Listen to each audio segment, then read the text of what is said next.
Hello hello, welcome to legacy. अभी हम देख चुके हैं कॉर्पोरेट गवर्नेंस, बिजनेस एथिक्स और कॉर्पोरेट सोशल रिस्पॉन्सिबिलिटी क्या होती है, लेकिन बिजनेसेस करने के तरीके बदल चुके हैं। बिजनेस बड़े कॉर्पोरेशंस के फॉर्म में नहीं होता है, बल्कि अब होता है इन द फॉर्म ऑफ नए बिजनेसेस, छोटे बिजनेसेस, जिसे हम कहते हैं स्टार्टअप्स। स्टार्टअप का मतलब क्या हुआ होता है? जो कंपनी ऊपर जाने वाली रहती है, जो सक्सेसफुल होने वाली रहती है, उसका starting point, startup, initial stage of a success. तो ये पूरे यूनिट में हम देखेंगे, पूरे लेक्चर में हम देखेंगे स्टार्टअप क्या होता है, वो किस तरीके से काम करता है, किस तरह से उसकी ग्रोथ होती है, किस तरह से इवोल्यूशन हुआ है। दो इसके पार्ट आएंगे, शांति से समझ लेंगे। और मैनेजमेंट के लिए बहुत ईजी है, क्योंकि ये यही न्यू वे है ऑफ डूइंग बिजनेसेस। कोई भी नया बिजनेस एक स्टैब्लिश कॉर्पोरेट बिजनेस की तरह बनता ही नहीं, वो स्टार्टअप बनता है, धीरे धीरे बड़ा होता है और फिर किसी बड़े बिजनेस के साथ मर्ज हो जाता है, या कोई बड़ा बिजनेस उसको खरीद लेता है। ओके, तो ये हुआ स्टार्टअप। जब अभी हम स्टार्टअप की बात कर रहे हैं, तो स्टार्टअप्स के बहुत सारे एग्जांपल्स अभी रिसेंट हिस्ट्री में हमने देखे हैं। एमबीए चाय वाला था, वो काफी हद तक फेल्ड है। रैपिडो है, क्लास प्लस है, ग्रो ऐप है, अपग्रेड ऐप है। बहुत सारे ऐसे स्टार्टअप्स के एग्जांपल्स हमने देखे हैं। क्रेड है। इसमें से ज्यादातर ऐसे हैं जो कि लॉस में चल रहे हैं, लेकिन फिर भी इनको सक्सेसफुल माना जाता है, क्योंकि इनका टर्नओवर बहुत ज्यादा है। ये अपनी पब्लिक, जो अपनी स्केल है, जहां तक इनकी पहुंच है, वो बहुत बढ़ा चुके हैं।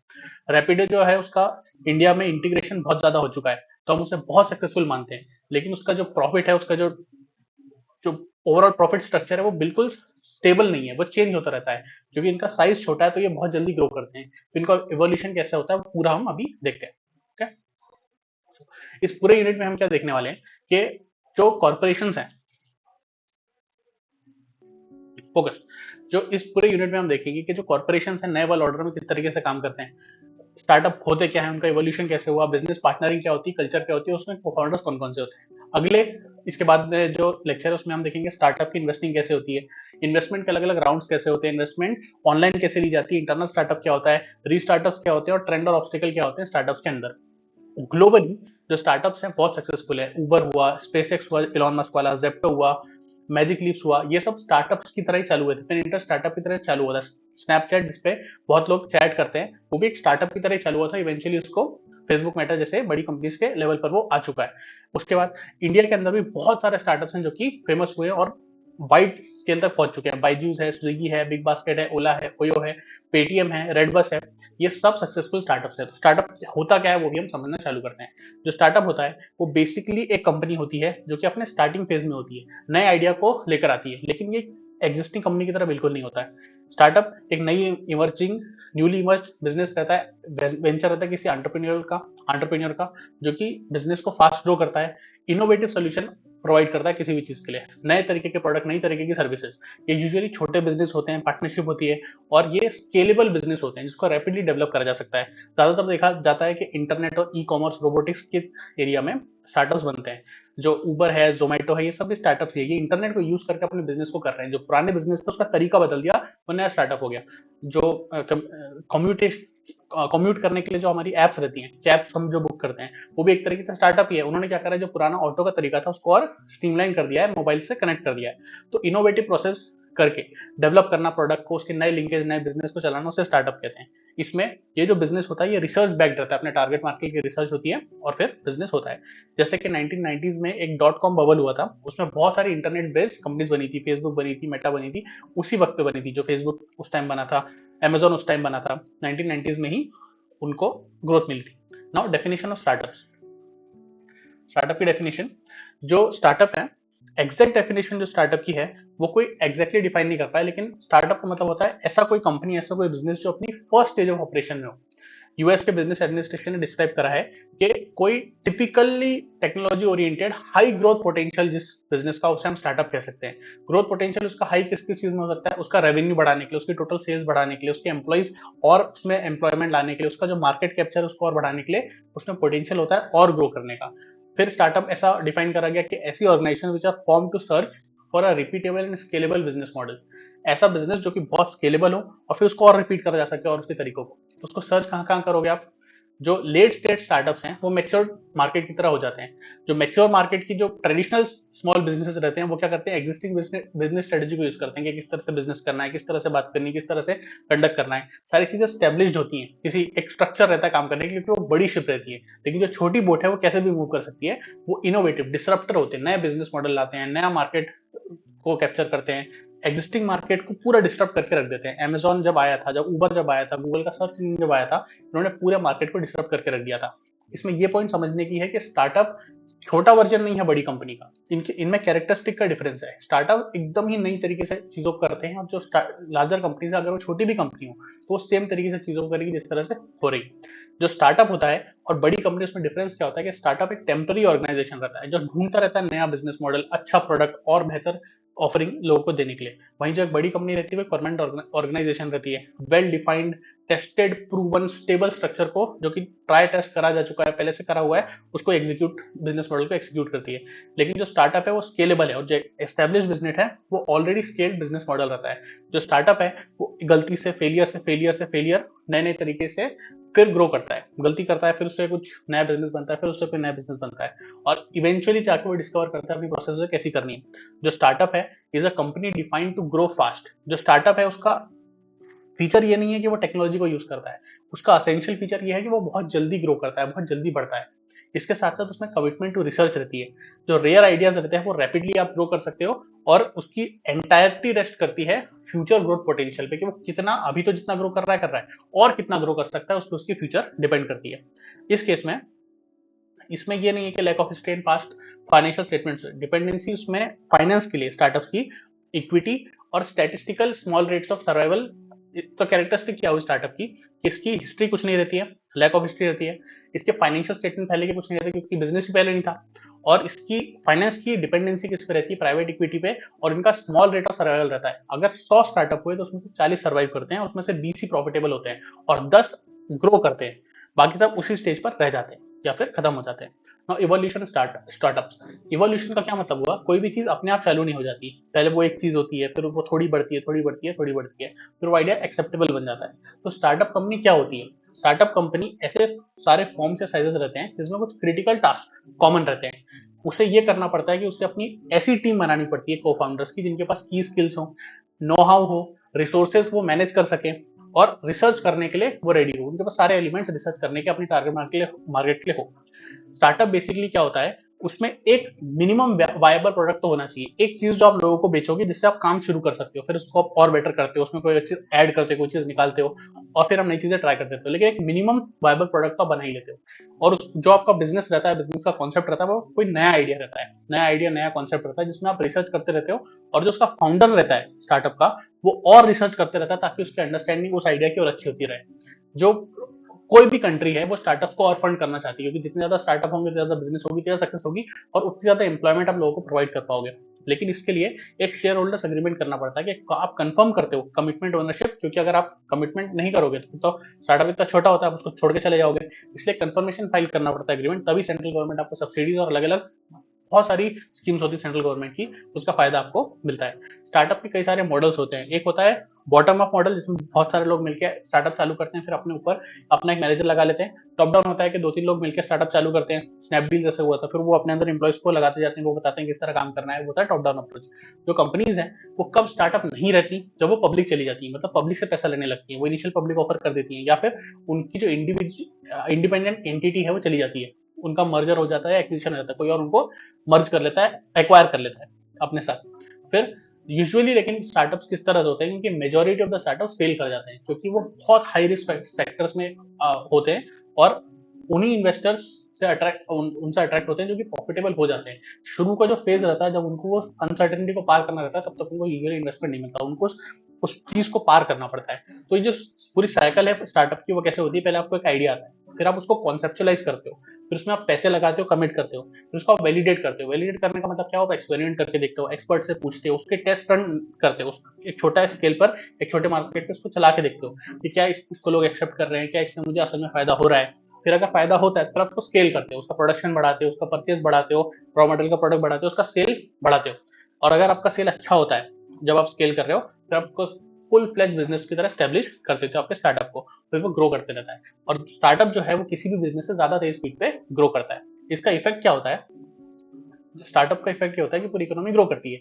तो स्टार्टअप के लिए स्टार्टअप का इकोसिस्टम होता है, और उस स्टार्टअप का इकोसिस्टम कितना अच्छा है उससे पता चलता है कि जो स्टार्टअप है उसका वॉल्यूम और उसका सक्सेस कितना रहेगा। उस पूरे इकोसिस्टम में क्या क्या आता है, अलग अलग इंडिविजुअल्स आते हैं, जिसने स्टार्टअप चालू करा वो आ गया, जिसने पैसे दिए वेंचर कैपिटलिस्ट वो आ गया, एंजल इन्वेस्टर्स जो बाहर से रह के जिसने इक्विटी नहीं ली सिर्फ इन्वेस्टमेंट करा वो आ गया, अलग अलग मेंटर जिसने सिखाया वो आ गया। फिर इंस्टीट्यूशंस और ऑर्गेनाइजेशंस कौन कौन सी होती है, अलग अलग यूनिवर्सिटीज होती हैं, बिजनेस के स्कूल होते हैं, non profit entrepreneurship support organisation रहती हैं, गवर्नमेंट के एंटरप्रेन्योरशिप प्रोग्राम्स रहते हैं, चेंबर ऑफ कॉमर्स रहता है, अलग अलग मिनिस्ट्रीज रहती हैं। एग्जाम्पल जो दिल्ली की गवर्नमेंट है, दिल्ली की सरकार जो थी अभी की नहीं पहले की, अभी भी करती होगी, स्टार्टअप गवर्नमेंट जो है वो स्टार्टअप कैपिटल के फॉर्म में बच्चों को, हर एक बच्चे को 2,000 रुपए देती थी।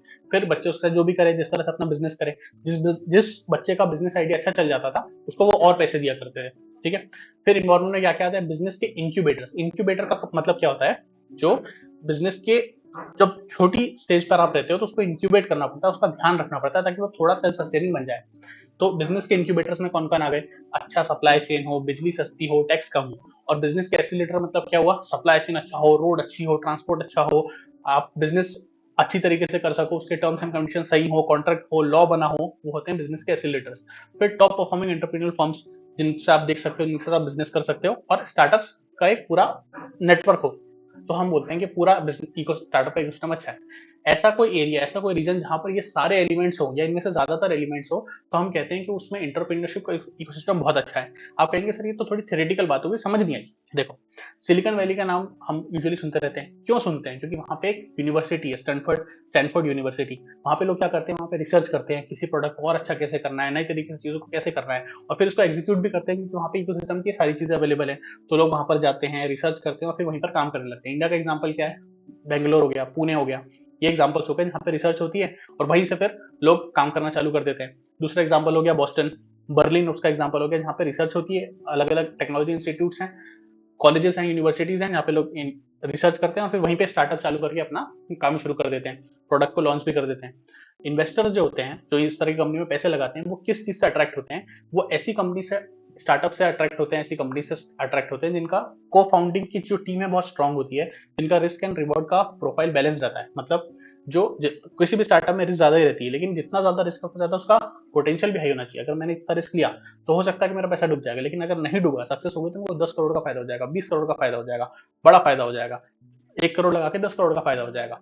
फिर स्केलेबिलिटी रहती है, मतलब ये लाइवलीहुड रहता है कि जो स्टार्टअप है अगर चल गया उसको एक्सपांड कर सकते हैं, और कस्टमर्स और बड़े मार्केट में ले जाया जा सकता है, और फायदा हो सकता है आगे चल के। अट्रैक्टिव स्टार्टअप्स वो होते हैं जिनमें बूटस्ट्रैपिंग कम होती है। बूटस्ट्रैपिंग का मतलब क्या होता है, जैसे टेस्ला ने, इलॉन मस्क ने टेस्ला बनाई थी, इलॉन मस्क ने स्पेसएक्स बनाया था, तो उसने उसमें ज्यादा पैसा अपना लगाया था, वो बूटस्ट्रैपिंग होती है जब फाउंडर अपना ज्यादातर पैसा लगाता है। जो अट्रैक्टिव स्टार्टअप्स होते हैं वो बिल्कुल कम पैसे से चालू करते हैं, उसमें कोई बड़ा फाउंडर नहीं होता है, उसमें ज्यादा रिस्क रहती है, उसमें ज्यादा पोटेंशियल रहता है आगे चल के ग्रो करने का। फिर इसमें जो इन्वेस्टमेंट रहती है कैपिटल में कम रहती है, लेबर में, लैंड में कम रहती है, जो टाइमिंग रहती है वो सबसे इंपॉर्टेंट रहती है किसी भी बिजनेस सक्सेस के लिए। और ये सबसे इंपॉर्टेंट, सबसे हार्ड चीज रहती है टू मास्टर। स्टार्टअप बहुत जल्दी ऑपरेट करते हैं, बहुत जल्दी सक्सेसफुल होते हैं, और बहुत जल्दी फेल भी हो सकते हैं, क्योंकि उनका एक प्रॉपर स्ट्रक्चर नहीं होता डिफाइन, और लोगों को उनकी नीड रहती है, वो बहुत ज्यादा रिप्लेसेबल रहते हैं, कोई दूसरा आ जाता है उनकी जगह पे। फिर स्टार्टअप्स को अपने पैसों की फंडिंग करने के लिए बहुत सारे ऑप्शंस अवेलेबल रहते हैं। वेंचर कैपिटल फर्म रहती हैं जो उनको पैसे देती हैं इक्विटी लेकर। एंजल इन्वेस्टर्स रहते हैं जो अपने उनकी इक्विटी का एक पार्ट ले लेते हैं और सोचते हैं कि अगर हमने 10 में इन्वेस्टमेंट करी तो 2 तो चली जाएंगे, और जो 2 चल जाएंगे उससे हमारी सारी कॉस्ट रिकवर हो जाएगी, ये सोच के वो लोग पैसे लगाते हैं। यूजुअली इन प्रैक्टिस जो स्टार्टअप्स होते हैं उसमें बूट स्ट्रैपिंग होती है, जो हमने ऊपर देखा कि अपने पैसे लगा दिए, अपने दोस्तों के पैसे लगा दिए, अपनी सेविंग्स लगा दी, क्रेडिट कार्ड से पैसे लगा दिए, लोन लेके पैसे लगा दिए अपने बिजनेस के अंदर।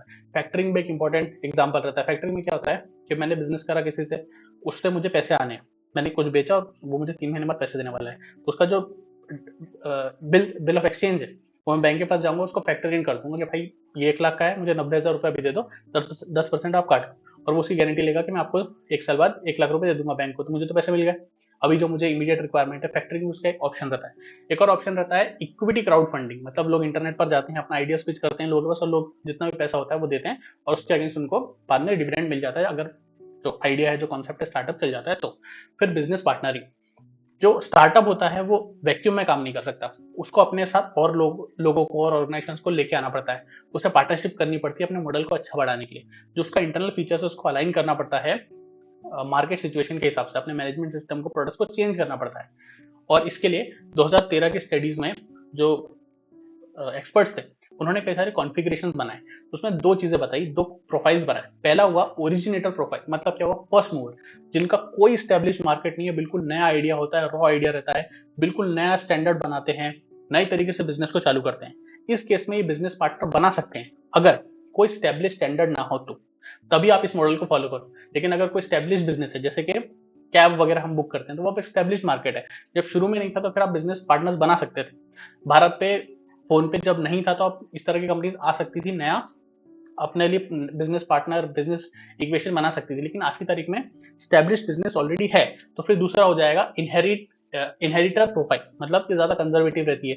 ये सेकंड मूवर एडवांटेज इनको मिलता है कि इन्होंने पहला नया बिजनेस खुद से चालू नहीं करा, दूसरे लोग चालू कर चुके हैं, ये दूसरी बार उसको ट्राई कर रहे हैं, तो और अच्छे तरीके से ट्राई करते हैं, उसमें कुछ और इंप्रूवमेंट करते हैं, ये प्रीवियस स्टैंडर्ड्स को और बिल्ड करते हैं और अच्छा करते हैं, और इनके लिए बिजनेस पार्टनर बनाना थोड़ा ज्यादा ईजी रहता है। जो नया स्टार्टअप रहता है उसको अपने आप को इन 2 प्रोफाइल में से किसी एक में डालना पड़ता है जब वो कमर्शियलाइज करने की कोशिश करता है। कमर्शियलाइज करने का मतलब होता है जब वो और लोगों को अपने बिजनेस में ला रहा है और अपने बिजनेस को आउटस्केल करना चाहता है, बढ़ाने की कोशिश करना चाहता है, सक्सेसफुल बनाने की कोशिश करना चाहता है।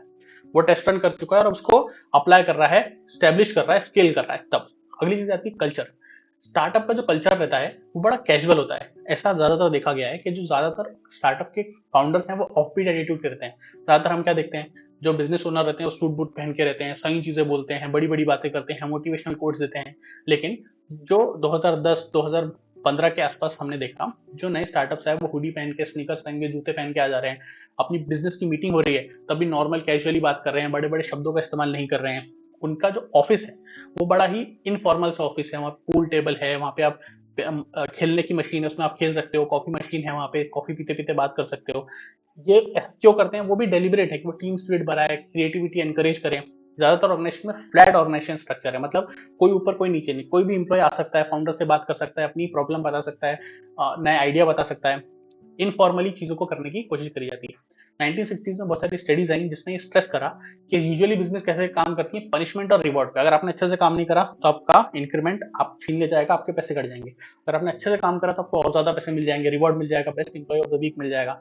तो पनिशमेंट और रिवॉर्ड पे कई लोगों को काम करने की जरूरत नहीं होती। कुछ लोग पैदा ही होते हैं मोटिवेटेड, जिनको जिनको काम करने की इच्छा होती है। इस तरह के लोगों को पनिशमेंट रिवॉर्ड करने की आपको जरूरत नहीं है। इस तरह के लोग अपना खुद का स्टार्टअप बनाते हैं। स्टार्टअप में कोई स्ट्रिक्ट कमांड और कंट्रोल हायरार्की नहीं रहती। मैनेजर, एग्जीक्यूटिव है, सुपरवाइजर, एम्प्लॉय, ये इसको बोलेगा, वो उसको बोलेगा, वो उसको बोलेगा, ऐसा कुछ नहीं। कोई भी किसी से बात कर सकता है, प्रॉब्लम सॉल्व कर सकते हो। ज्यादातर स्टार्टअप जो है अपने एम्प्लॉयज को स्टॉक ऑप्शन देते हैं, जिससे कि जो एम्प्लॉय है वो कंपनी का शेयर खरीद सकता है कम दाम पे। अगर कंपनी ग्रो करेगी तो एम्प्लॉय भी ग्रो करेगा, तो एम्प्लॉय चाहेगा कि कंपनी और ग्रो करे। तो ये जो स्ट्रेसेस रहते हैं कि आप अच्छे से बोलो, सही वर्ड्स का यूज करो, जो बड़ी ऑर्गेनाइजेशन में करना ही पड़ता है। फॉर्मल लैंग्वेज यूज करना है, फॉर्मल लैंग्वेज में आपको ईमेल लिखना है, सूट बूट पहनना है, सही आपकी फॉर्मल अटायर रहना चाहिए। उन सब चीजों से फोकस हटा के जो आपका टास्क है हैंड है, जो आप कर रहे हो, उस पर आपको फोकस करना है ताकि आप ज्यादा अचीव कर सको किसी भी ऑर्गेनाइजेशन के अंदर। जो कल्चर रहता है किसी बड़ी ऑर्गेनाइजेशन के अंदर, वो एम करता है आज की तारीख में कि वो एक्वायर करे ब्राइट माइंड्स को, बड़े बड़े एमबीए स्कूल से वगैरह से जो अच्छे लोग हैं, जो ब्राइट माइंड्स हैं, उनको एक्वायर करने की कोशिश करता है। जो गूगल है वो कई सारे स्टार्टअप्स को ही परचेस कर देता है, और ज्यादातर जो ब्राइट माइंड्स है आईआईटीज एनआईटीज पे उनको गूगल हायर कर लेता है। और जो गूगल का इंटरनल स्ट्रक्चर है उसमें वो ऐसा कोशिश करता है, उनका एम्बियंस, उनका ऑफिस का तरीका इस तरह का है कि लोगों को ऐसा लगता है वो घर पे ही काम कर रहे हैं। इतना फ्रीडम है कि आप अपने बच्चे को लेके जा सकते हो, बच्चे को डील करने के लिए अलग child care centre, child care room है, जहाँ पे बच्चे खेलते रहेंगे, अपना अपने 8-10 घंटे काम करो, वहीं पे वहाँ पे आप नैप भी ले सकते हो, वहाँ पे अपना दूसरा काम भी कर सकते हो, खाना भी खा सकते हो। इवन आपके जो पेट्स हैं, कुत्ते को भी रखने की जगह रहती है। ये सब कंपनीज क्यों करती हैं, ताकि पीपल कंफर्टेबल यूज करें, कंफर्टेबल फील करें जब काम कर रहे हैं तो, और जब ऑफिस में काम कर रहे हैं तो अपना बेस्ट परफॉर्मेंस दे सकें। किसी भी ऑर्गेनाइजेशन को चाहिए कि हमारा काम अच्छे से अच्छी तरीके से हो सके, और लोगों को समझ में आया कि अगर कोई इंसान ये सब जो जार्गन है कि सही चीजें बोलो, सही चीजें करो, इन सब से हटके अगर सिर्फ अपने काम पे फोकस करेगा, इन्वॉल्व होगा, तो ज्यादा ज्यादा रिटर्न देगा, ज्यादा इन्वॉल्व होगा, और ज्यादा आउट ऑफ द लाइन सिर्फ करने के लिए नहीं करेगा, सरकारी काम की तरह नहीं करेगा, अपना काम समझ के करेगा। इस चीज को प्रमोट करने के लिए स्टार्टअप ज्यादा इनफॉर्मल, कैजुअल होते जा रहे हैं, जो फॉर्मल स्ट्रक्चर, फॉर्मल तरीकों को छोड़ते जा रहे हैं। आगे हम देखेंगे कि को फाउंडर्स किस तरह से होते हैं और को स्टार्टर्स क्या होते हैं, अगले में देखेंगे। Take care, good night.